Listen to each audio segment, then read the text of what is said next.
early 2000s, a time when life felt a bit more grounded, even though everything around us was changing.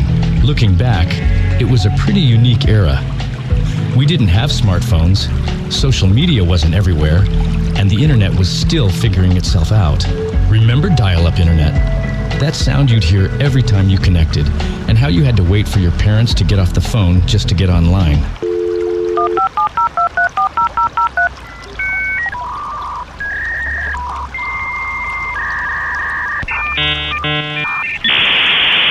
Yeah, that was life. But once you were connected, a whole new world opened up.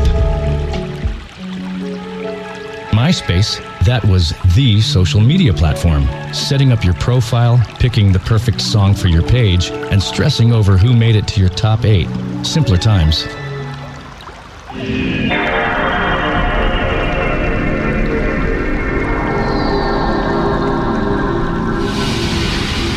Gaming was huge too. PlayStation 2, Xbox, GameCube. These consoles defined a generation. Whether you were tearing up the streets in Need for Speed or taking down aliens in Halo, video games back then had a kind of charm that didn't rely on ultra-realistic graphics. And then there was the music. It's Britney, bitch. The early 2000s had everything from pop-punk anthems to rap, R&B, and pop. Whether you were blasting Britney Spears or Outkast, music felt like a way to define who you were. Are you ready, kids? Aye, aye, Captain! Oh, who lives in a pineapple under the sea?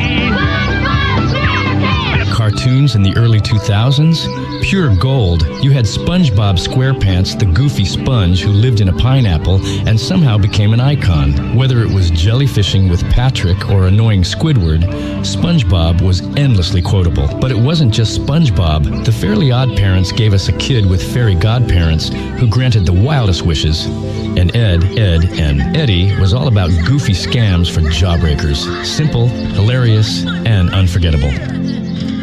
And let's not forget the tech. Flip phones and T9 texting made communication feel more intentional. You couldn't just send endless messages or scroll through apps. You had to think about what you were typing.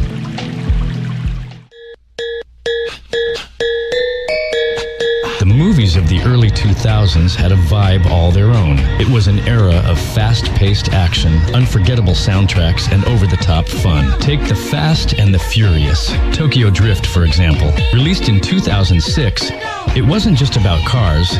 It was about style, speed, and pushing the limits. Sure, the storyline was a little wild, but that was the point. You didn't watch it for deep plot twists. You watched it for the adrenaline. Tokyo Drift introduced a lot of people to the world of drifting, and it had this whole underground neon-lit vibe that felt like it was pulled straight out of a video game. Plus, that soundtrack still hits. But it wasn't just car chases and action. The early 2000s gave us a mix of everything. You had teen comedies like Mean Girls, quotable, hilarious, and weirdly timeless. Then you had epic adventures like Pirates of the Caribbean and The Lord of the Rings, bringing fantasy and adventure to a whole new level of spectacle. Life in the early 2000s was a mix of both worlds. We spent time outside, hanging out with friends face to face, but we were also getting a taste of the digital world with the internet, early social media, and the rise of gaming. There was a balance. Maybe that's why the early 2000s sticks with us. It was a time of change, but also a time before things got too complicated. Life felt a little slower, a little more real.